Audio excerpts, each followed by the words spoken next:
అందరికీ నమస్కారములు మిత్రులారా. ఈరోజు మేము కరీంనగర్ నుండి ఇక గాయత్రి పంప్ హౌస్కు రావడం జరిగింది. నేను సయ్యద్ నయీం, టీఆర్ఎస్ పార్టీ సీనియర్ నాయకునితో మలిదశ ఉద్యమకారులు, నాతో గంట రేణుక ఒక ఉద్యమకారులు, అదేవిధంగా ఎండి ఖదీర్.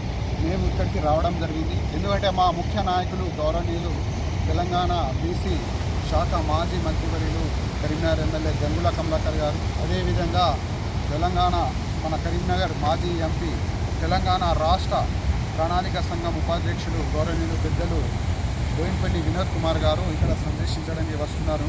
కాబట్టి మేము కూడా చూద్దామని వచ్చినాం. చాలా సంతోషం అనిపిస్తుంది. ఎందుకంటే మిత్రులారా, ప్రపంచంలోనే అతిపెద్ద లిఫ్ట్ ఇరిగేషన్ ప్రాజెక్ట్ అంటే కాళేశ్వరం. అసలు కాళేశ్వరంలోని భాగం ఇది, ఒక భాగం మాత్రమే. ఇన్ని రోజులు పంపులు నడతలేవు, కాళేశ్వరం కొట్టుకుపోయింది, ఏమేమో చెప్పి నాకు రేవంత్ రెడ్డి గారు నేను కళ్ళు తెరిచి చూడండి ఎట్లా నీళ్ళు వస్తున్నాయి. కాళేశ్వరం గోదావరి జలాలు, ఇది గోదావరి జలాలు మన తెలంగాణ ప్రజలకు. ఇక్కడ నుంచి మనకు డ్యామ్ నింపుతుంది, ఈ వాటర్ పోయి మన కరీంనగర్ డ్యామ్ నింపుతుంది. డ్యామ్ నుండి మళ్ళీ అక్కడ వరంగల్, సిద్దిపేట మొత్తం సరఫరా, అంటే హైదరాబాద్ వరకు ఇక్కడ నుంచి నీళ్ళు పోతుంది. ఇప్పుడు ఇన్ని రోజులు ఎందుకు బంద్ చేసినట్టు మేము అడుగుతున్నాం. అంటే కేసీఆర్ గారికి బదలాం చేయడానికి చేస్తున్నా కాదా? ప్రజల ఆలోచిస్తున్నారు. ప్రజల దబావుకు ఈ ఎన్ని పంపులు, 1 2 3 4 5 పంపులు మాత్రమే, ఇంకా అంటే ఒక పంపు అట్లానే ఉంది, 5 పంపులు మాత్రమే ఆన్ చేస్తే ఇన్ని నీళ్ళు వస్తున్నాయి. ఈ నీళ్ళు గోదావరి జలాలు కావా? మరి కాంగ్రెస్ నాయకులకు అడుగుతున్నాం, కంటు కనబడతలేదా అడుగుతున్నాం. కేసీఆర్ గారికి ఎన్ని సంవత్సరాలు బదలాం చేస్తారు మీరు? ప్రజలు ఈ దబావులు వచ్చి ఇప్పుడు మీరు తీసిర్రు. ఇవి రైతులు ఇవాళ చూడొచ్చు, మనం రైతులు ఎంత సంతోషంగా హర్షం వ్యక్తం చేస్తున్నారు. ఎందుకంటే పంటలకు నీళ్ళు కావాలి కదా. వాస్తవంగా మిత్రులారా, మన తెలంగాణ అనేది ఒక గడ్డ మీద ఉన్నది. నదులు ఇట్నుంచి మన గోదావరి నది కావచ్చు, ఇట్నుంచి కృష్ణా నది కావచ్చు, కింద నుంచి పారుతాయి. మాకు నీళ్ళు రావాలంటే ఖచ్చితంగా లిఫ్ట్ చేయాలి. లిఫ్ట్ చేస్తేనే మనకు నీళ్ళు వస్తాయి. ఆ ఫార్ములాతోనే కేసీఆర్ గారు కాళేశ్వరం కట్టినారు. అందులో కొన్ని భాగమేది.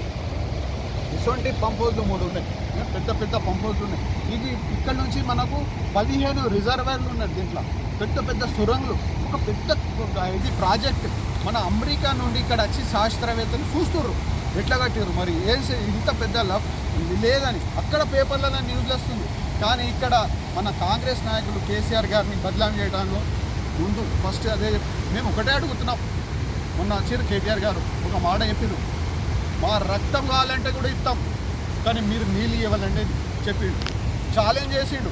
ఎందుకు ఛాలెంజ్ చేసిండంటే, రేవంత్ రెడ్డి గారు ఏం చెప్పిండంటే, నీళ్ళు లేవు కదా మరి ఎట్లా అంటే వాళ్ళ రక్తం చెల్లితే పంటలు వెంటాయని ఒక అసాంఘిక మాట, ఒక పెద్ద పదవిలో ఉండి ఇటువంటి మాటలు మాట్లాడచ్చా రేవంత్ రెడ్డి గారు? మీరు ఆలోచించాలి. దానికి మన కేటీఆర్ గారు ఒకటే చెప్పారు, నేను తలుచుకుంటే ఒక 50,000 మందితోని పోయి పంపులు ఆన్ చేస్తామని చెప్పిన హెచ్చరికతో భయపడి ఈరోజు ఆన్ చేసి రేవంత్ రెడ్డి గారు. ఇవాళ చాలా సంతోషం అనిపిస్తుంది. ఈ వాతావరణం చూస్తే ఇంత అభివృద్ధి మన తెలంగాణ చేసింది కేసీఆర్ గారే, తెలంగాణ తెచ్చింది కేసీఆర్ గారే, తెలంగాణ మన జాతి పిత కేసీఆర్ గారు.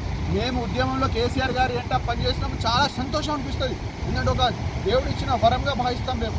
ఎందుకంటే ఒక పవిత్రమైన ఉద్యమంలో పనిచేసినందుకు. ఈ రోజు చూడండి, తెలంగాణ తెచ్చిన ఘనత మన కేసీఆర్ గారు, ఈ కాళేశ్వరం కట్టిన ఘనత కేసీఆర్ గారు. ఇటువంటి ఎన్నో అద్భుతమైన కట్టడాలు కట్టినారు. మరొక్కసారి ఖచ్చితంగా ఈరోజు ప్రజలు కూడా ఆలోచిస్తున్నారు, ఈ ప్రభుత్వం కాంగ్రెస్ ప్రభుత్వం పోవాలి, మళ్ళీ కేసీఆర్ గారి ప్రభుత్వం రావాలని ఆలోచిస్తున్నారు. మేము ఖచ్చితంగా నెక్స్ట్ మా ప్రభుత్వం వస్తాయి. జై తెలంగాణ, జై తెలంగాణ, జై తెలంగాణ, జై కేసీఆర్.